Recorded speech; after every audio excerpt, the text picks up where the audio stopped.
নমস্কাৰ আপুনি চাবলৈ আৰম্ভ কৰিছে নিউজ ট্ৰেন্ডিং অসম। আজি হৈছে 21 জুলাই। অসমৰ লগতে ভাৰতৰ বিভিন্ন প্ৰান্তৰ পৰা আজি ৰাতিপুৱাৰ কেইবাটাও খবৰ আহি পৰিছে।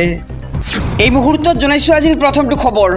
ৰাজ্যৰ লাখ লাখ খিলঞ্জীয়া লোকলৈ শৃংখল চলিহাৰ আহ্বান। অসমৰ খিলঞ্জীয়া মানুহ শেষ যুদ্ধলৈ সাজু থাকক। যুদ্ধ কৰিব লাগিব, নহলে জাতি নাবাচে। এই মুহূৰ্তৰ খবৰ জনাইছো নিউজ ট্ৰেন্ডিং অসমৰ সমুদৰ্শকক। ৰাজ্যৰ অবৈধ বেদখলকাৰী উচ্ছেদ অভিযানক লৈ শৃংখল চলিহাৰ ডাঙৰ মন্তব্য। উৰিয়াম ঘাটত 500 ঘৰ মানুহে 5000 বিঘা ভূমি দখল কৰিব নোৱাৰিব আৰু উচ্ছেদ চলাবলৈ যোৱা অসম আৰক্ষীক আক্ৰমণ কৰিছে বাংলাদেশী মূলৰ মানুহে। অসম আৰক্ষীৰ গাত হাত দিয়াৰ পিছত বাংলাদেশে এখন যুদ্ধ ঘোষণা কৰিলে আৰু অসম আৰক্ষীৰ গাত হাত দিয়াৰ পিছতেই বাংলাদেশীসকলে এখন যুদ্ধ ঘোষণা কৰিছে আৰু সেই যুদ্ধৰ এতিয়া উত্তৰ দিয়াৰ সময় আহিছে। প্ৰথম যুদ্ধ ঘোষণা কৰিছে বাংলাদেশে, কিন্তু অসম পুলিচৰ গাত হাত দি যুদ্ধ ঘোষণা কৰিছে বাংলাদেশে আৰু অসমৰ সমূহ খিলঞ্জীয়া লোকক একত্ৰিত হ'বলৈ আমি আহ্বান জনাইছোঁ বুলি মন্তব্য শৃংখল চলিহাৰ। কেৱল ফেচবুকত সীমাবদ্ধ হৈ থাকিলে নহ'ব, ৰাজপথত ওলাব লাগিব। শিৱসাগৰৰ চিন্তামণিগড়ত বাংলাদেশী সোমাইছে আৰু চিন্তামণিগড়ত উচ্ছেদ কৰিম আৰু আৰক্ষীৰ ওপৰত কৰা বাংলাদেশীৰ প্ৰতিটো আক্ৰমণৰ বিচাৰ হ'ব।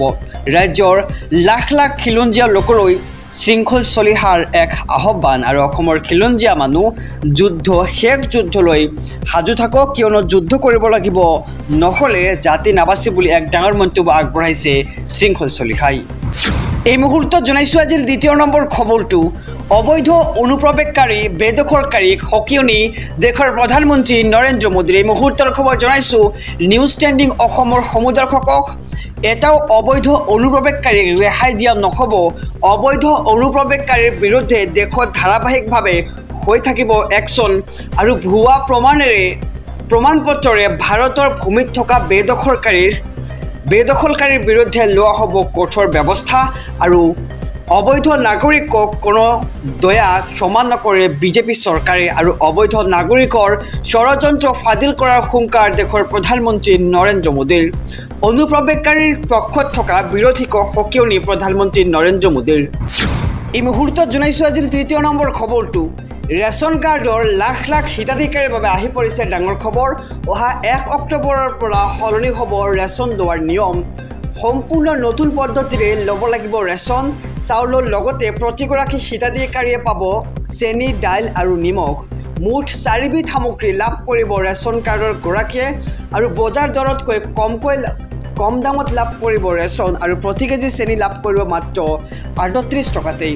লগতে প্ৰতি কেজি মচুৰ দাইল লাভ কৰিব মাত্ৰ 69 টকাত আৰু প্ৰতি কেজি নিমখ লাভ কৰিব মাত্ৰ 10 টকাতে। আৰু কেৱল ইমানেই নহয়, 700 টকাত লাভ কৰিব ৰন্ধন গেছ চিলিণ্ডাৰ। ইয়াৰ উপৰি যদিহে আপোনাৰ উজ্জ্বলা গেছ কানেকশ্যন আছে তেন্তে মাত্ৰ 250 টকাতে পাব চিলিণ্ডাৰ।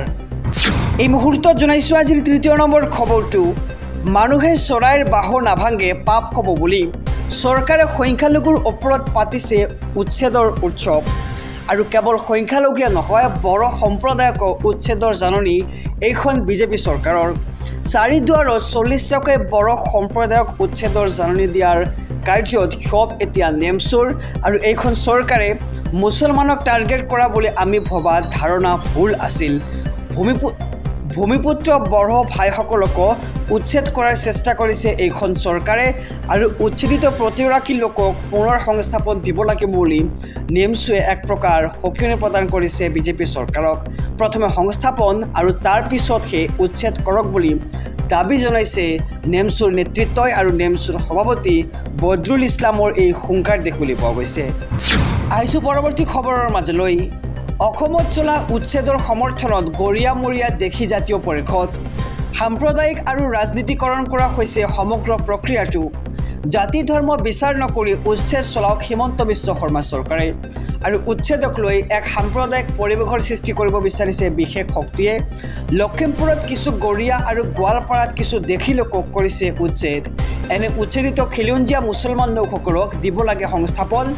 এনে উচ্ছেদিত খিলঞ্জীয়া লোকসকলক দিব লাগে সংস্থাপন আৰু সকলোৰে লগত গৰিয়ামৰীয়া দেশীয় পৰিছে এতিয়া অস্তিত্বৰ সংকটত। আৰু গৰিয়ামৰীয়া দেশীয়সকললৈ সুকীয়া জৰীপ কৰিব লাগে এইখন চৰকাৰে। সুকীয়া জৰীপ চলাই গৰিয়ামৰীয়া দেশীয়সকলক দিব লাগে জনগোষ্ঠীয় মৰ্যাদা আৰু জনগোষ্ঠীয় মৰ্যাদা নিদিয়াৰ বাবে আজি ভগনীয়া ৰূপত গৰিয়ামৰীয়া দেশীসকল যিসকল গৰিয়ামৰীয়া দেশী উচ্ছেদিত হৈছে তেওঁলোকক দিয়ক ক্ষতিপূৰণ আৰু অসমত চলা উচ্ছেদৰ সমৰ্থনত গৰিয়ামৰীয়া দেশী জাতীয় পৰিষদ সাম্প্ৰদায়িক আৰু ৰাজনীতিকৰণ কৰা হৈছে সমগ্ৰ প্ৰক্ৰিয়াটো।